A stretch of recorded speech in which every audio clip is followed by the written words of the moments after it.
This is your 6th vocabulary unit for English 4. I'm Miss Dayton, and as always, I will give you the word, the part of speech, the definition, and an example. Let's begin. Our first word is utopian. Utopian is an adjective.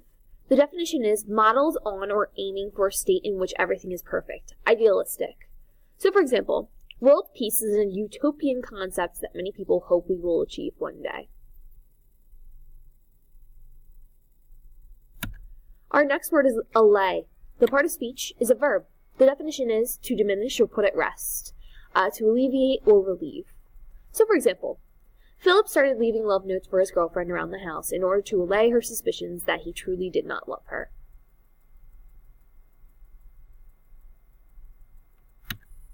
Our next word is errant. Errant is an adjective. The definition is complete, utter. So, for example, repeatedly using the excuse that you didn't know there was homework is errant nonsense.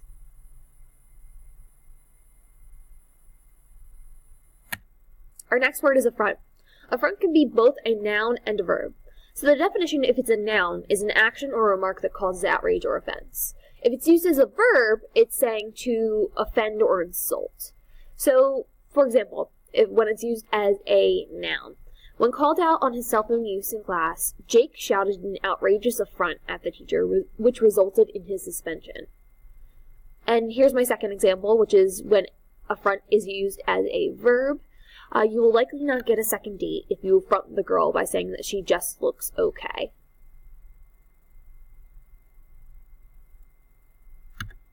Our next word is askance. Askance is an adverb. The definition is with an attitude or look of suspicion or disapproval. So, for example, when George made a completely inane comment in class, Miss Dayton looked at him askance.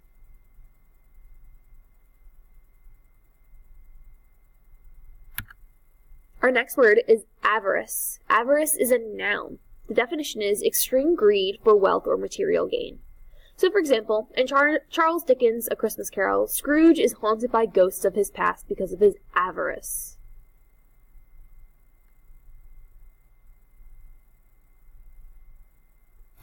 Our next word is bastion. Bastion is a noun. The definition is a fortified place, a stronghold. So, for example, in order to hide from their angry parents, the children crafted a bastion out of pillows, blankets, and chairs. Our next word is testy. Testy is an adjective. The definition is easily irritated or angered, irritable. So, for example, my mother can be quite testy in the morning before her morning coffee.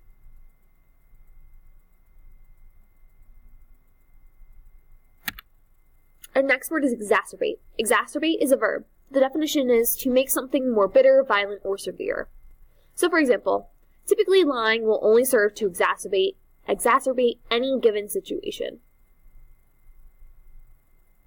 Our next word is incongruous. Incongruous is an adjective. The definition is strange, out of place, not agreeing with what is usual or expected, inappropriate, inconsistent, lacking harmony. So, for example, many people dislike sci-fi shows due to their sometimes incongruous plot lines. For example, Westworld on HBO has robot cowboys, which seemingly does not make sense.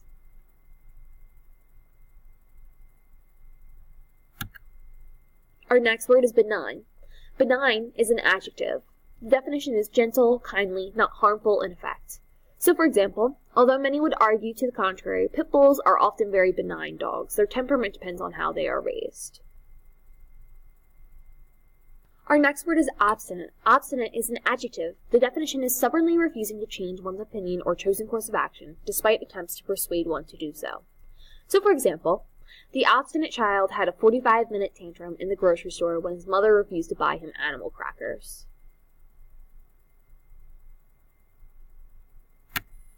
Our next word is concord. Concord is a noun. The definition is agreement or harmony between people or groups. So, for example, through negotiation, bitter enemies can often put their differences aside and come to some type of concord.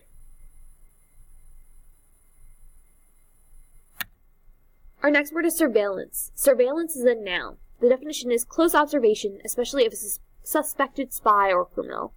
So, for example, at this point, most thieves have to know that they are under constant surveillance when they go into any store. Our next word is slough. Slough is both a noun and a verb. If it's used as a noun, the definition is anything that is cast off or shed. If it's used as a verb, the definition is to shed, dispose of, or to cast off. So for example, if it's used as a noun, the snake left its slough in the trail after shedding its skin. So my second example is if it's used as a verb. After high school, you might feel the need to slough away any negative people in your life. Alright, so that's it for this vocab unit. Your Unit 6 vocab quiz will be on the 28th of November. Your packet will also be due the same day as always, so do whatever you need to succeed.